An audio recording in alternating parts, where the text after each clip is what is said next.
Hey guys, what's happening? Thanks for tuning in, coming back and watching. I appreciate it. Hope you're doing well. Staying safe, taking care of yourself, all those things. And if you're new here, I'm Jim. Great to meet you. I make tutorial videos here every week where I'm showing you how I edit my photos using different software products. Today, I'm in Luminar 4 and I'm using the portrait tools, working on a couple of kind of close-up portraits. Let me show you. Here's the first one. This is my daughter from about 10 years ago.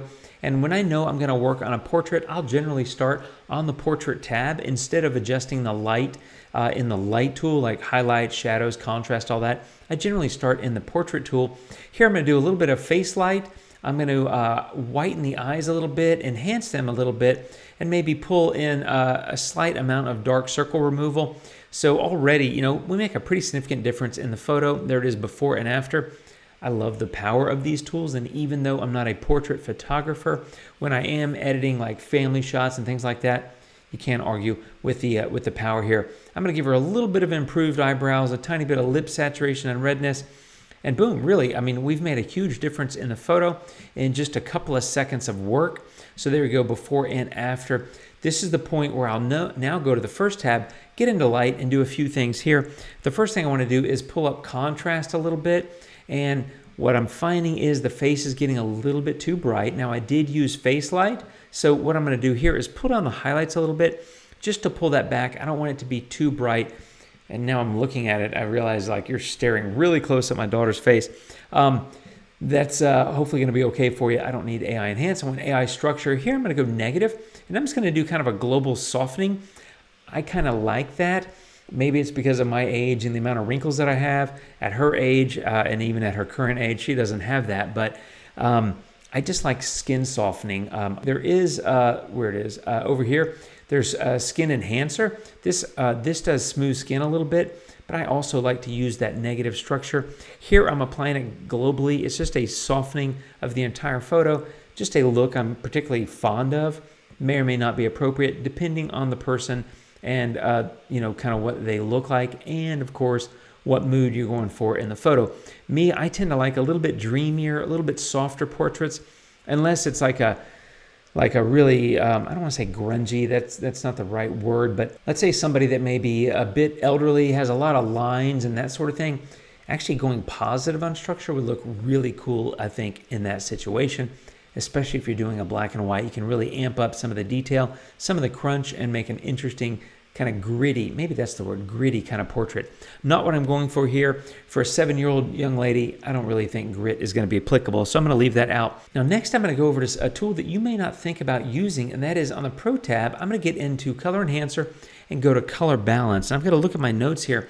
In the shadows, I'm kind of going a little bit to the blue here, and a little bit blue here, and that's because I like the impact it's having on the darker parts of the photo because I am in shadows. I'm then going to go to midtones, and here I'm going to give a little bit of a pop to some of the warmer tones. The only thing is I don't want any of these edits to apply to her face, so I'm going to go erase those. A simple way to do that is to add a mask, and I'm going to do a radial mask, and I'm just going to click and drag that. And I need to resize this a little bit, reshape it a little bit, make it a little bit more radial, do a little bit of a tilt here, and then also kind of expand that. Oops, not like that. Maybe something about like that.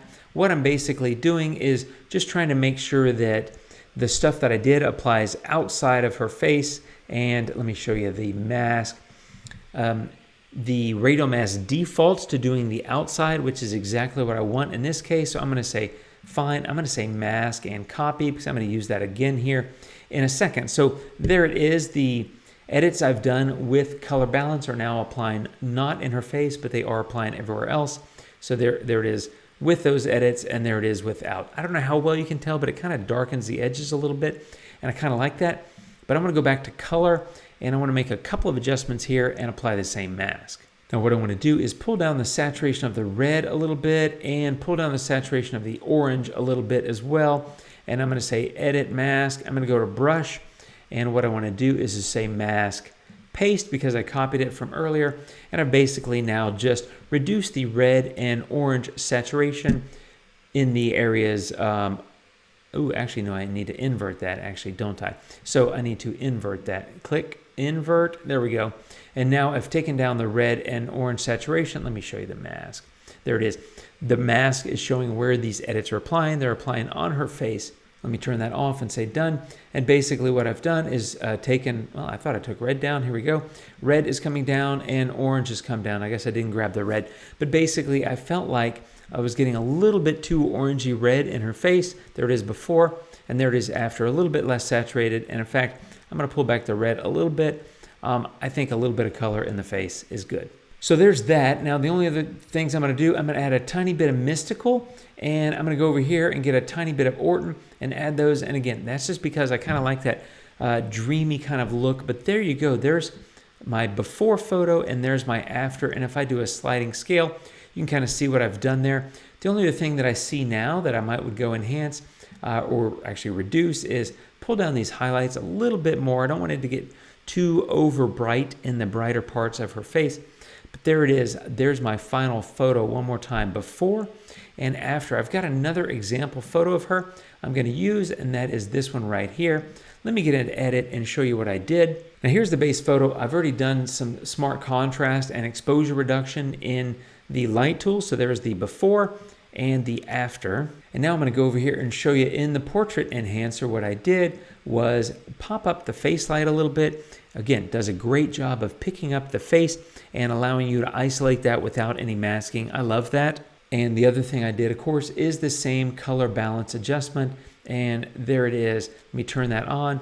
You can see in this case, I brought back a little bit of warmth in her face, maybe a little bit too much, but I've darkened the shadows, made them a little bit more blue. The midtones, I did a little bit of red, and the highlights, I probably did a little too much. So let me pull that back a little bit, but that's before and after for that tool. And let me just show you the whole photo. There it is before, and there it is after, and the sliding scale. A little bit darker in the shadowed areas, which I like. It's created a little bit more blue there, which I did on purpose. Same thing I did in the previous photo. And there it is after. I like that look. The only other thing I would do is come over here and go to AI Enhance and just give that a little bit of a pop overall, just to brighten the overall image. I actually kind of like that better now that I've done it. So there it is before AI Enhance, and there it is after. And there's my overall photo. It's just a couple of simple things, moving the color balance to adjust the shadows and the highlights colors. I chose those because they work on these images. I recommend experimenting, but it's a tool you may not think about using in a portrait photo. I think it works really well to give you some separation between the highlights and the shadows.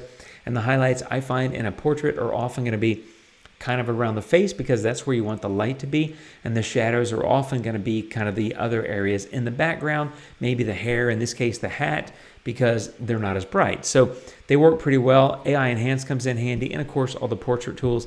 Just a quick, simple couple of ideas for you to operate with in portrait tools, or I should say in portrait photos. One thing to be aware of, red eye removal did not work in this photo, even though she's picking up some light there in her eyes.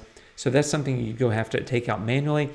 I don't have a lot of portraits, so I haven't really experimented with it, but my guess is it's probably partly because she's looking away from the camera and her face is tilted, whereas if she was looking straight ahead, it would probably pick that up. Again, I don't know. I don't use it a whole lot, but I just wanted to show you a couple of before and after examples. There, a little bit more muted colors, a little bit more muted contrast, and for me, a little bit too bright in some of the areas and too dark in others.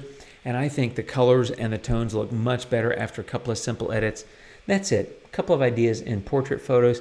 Hope they come in handy for you. Thank you for watching, my friends. I'll be back soon with more videos, and I hope you take care of yourselves out there. Stay safe, all that stuff. I'll see you soon, and adios.